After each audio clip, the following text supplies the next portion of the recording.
So hello students, we are going to continue the same chapter. So yesterday I have told you so many features, range and all that. Now today we are going to learn the second way in which we use autofill feature. Yesterday also I have told you autofill feature. It's very useful feature. If you want to write the name of a month, if you want to write weekdays name or any numbering, so you can go for autofill feature. Okay. So there is also a second option भी है using which you can use useful option. So let me show you. मैंने आपको कल बताया था, suppose you want to write name of the month. Okay, write down in one cell and just drag it. Okay, तो in this way also you can do. Suppose you want to do numbering, मुझे 4 के बाद 8 लिखा because I want to skip 4. You just select both the cells, keep your mouse pointer at the lower right corner and drag it. So this is the first way to do full autofill series. Second option, suppose मुझे weekdays के name लिखने, मैंने लिखा Monday. Okay,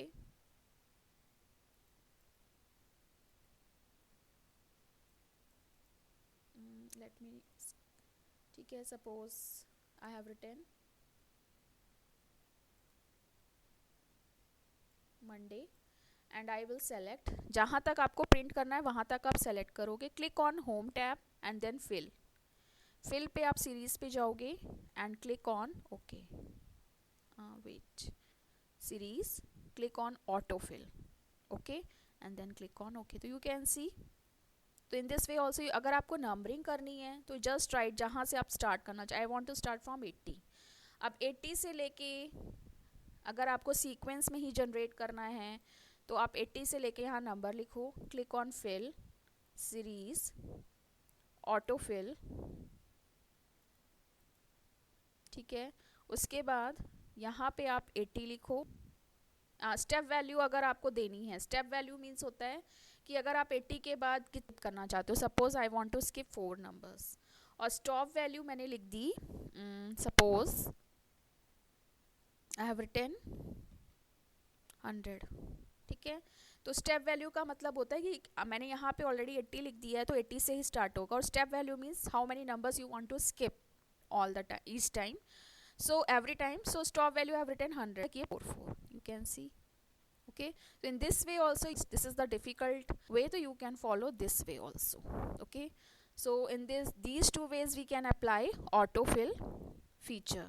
Now next is how we can insert the blank cells, insert the blank columns, new column or rows. तो suppose I have written the data. अब यहाँ पे मुझे बीच में रो सेल इंसर्ट करनी है तो I will right click on insert. ठीक है, अब देखो यहाँ पे 4 ऑप्शंस हैं. Shift cell right, shift cell down, entire row, entire column.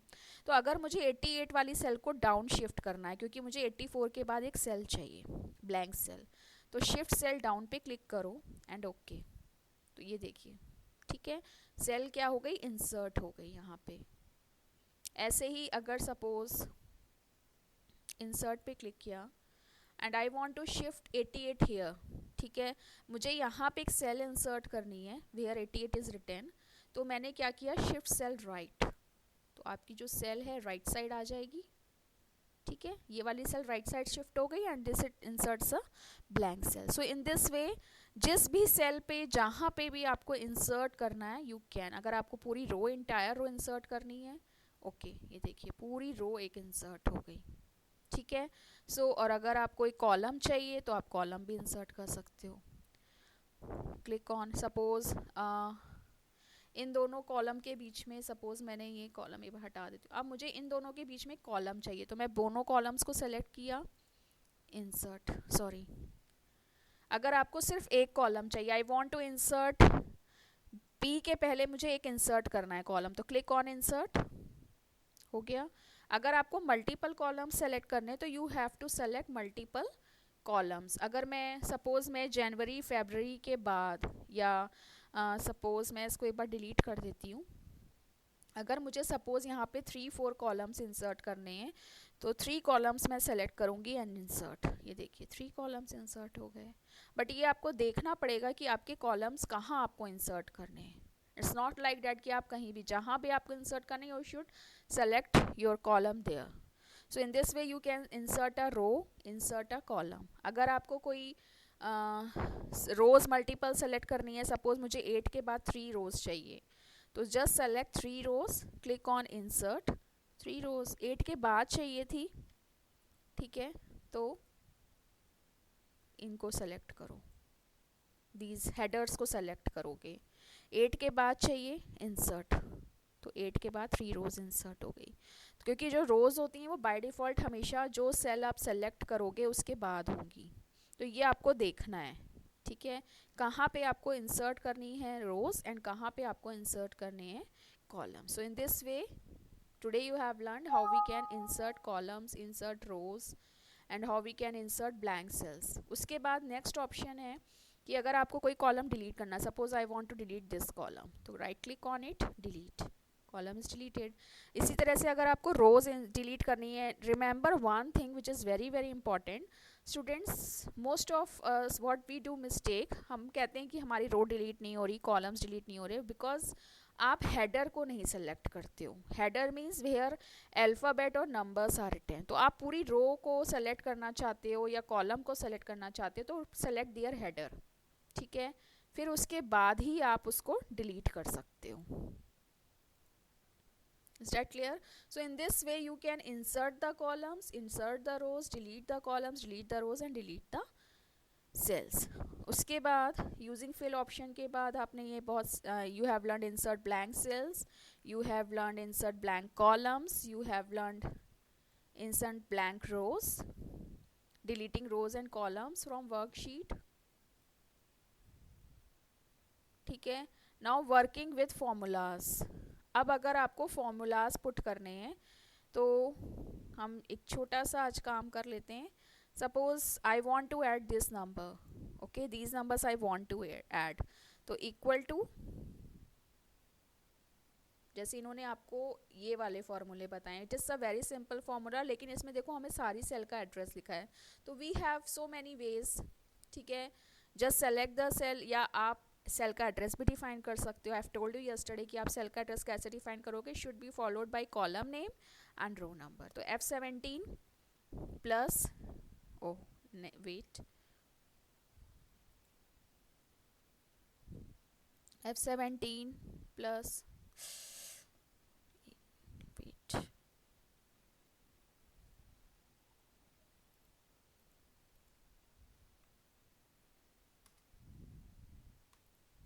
Is equal to F17 plus, आपको क्या करना पड़ेगा, सारे सेल के एड्रेस, जिन जिन सेल्स को आप ऐड करना चाहते हो, keep writing their address, and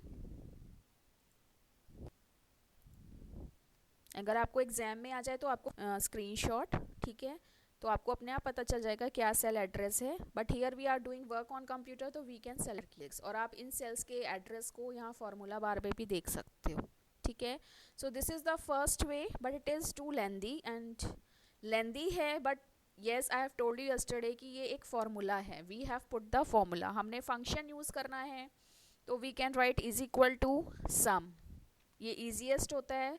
formula हमेशा इक्वल टू से स्टार्ट होता है, then write the name of function, put parenthesis, और आप पहली वाली सेल का एड्रेस लिख दो और फिर लास्ट वाली सेल का एड्रेस, और बीच में लगेगा कोलन, ठीक है. लास्ट वाली सेल का क्या एड्रेस है, सपोज दिस, ठीक है. क्यों लिखा है सिर्फ फर्स्ट और लास्ट सेल का एड्रेस, क्योंकि मुझे F17 से लेके F25 तक ऐड करना है. So you put colon in between, colon means from this to this, and enter key press कर दो. सो this is formula and this is function. So in this way you can add in two ways, it's your choice, that's it is shown in your book. ये देखिए ये basic formula है, ठीक है, और compound formula में क्या होता है, जब आप कॉम्प्लिकेटेड करते हो, जैसे मैंने लिखा equal to this cell plus this cell and then I have multiplied it by this cell, तो this is called compound formula. Compound formula में क्या होता है, when we have complicated formula, जब हमें एक साथ 2-3 ऑपरेटर्स दे दिए जाते हैं तो वी बिकम कंफ्यूज कि पहले कौन सा ऑपरेटर हम सॉल्व करेंगे, तो this is called compound. Basic formula में क्या होता है, it's very easy, we use only one operator, तो हमें कोई प्रॉब्लम ही नहीं होती। But when we have multiple operators to solve at the same time, that is called compound formula. तो there it creates a confusion. तो if you know BODMAS, you can solve your self.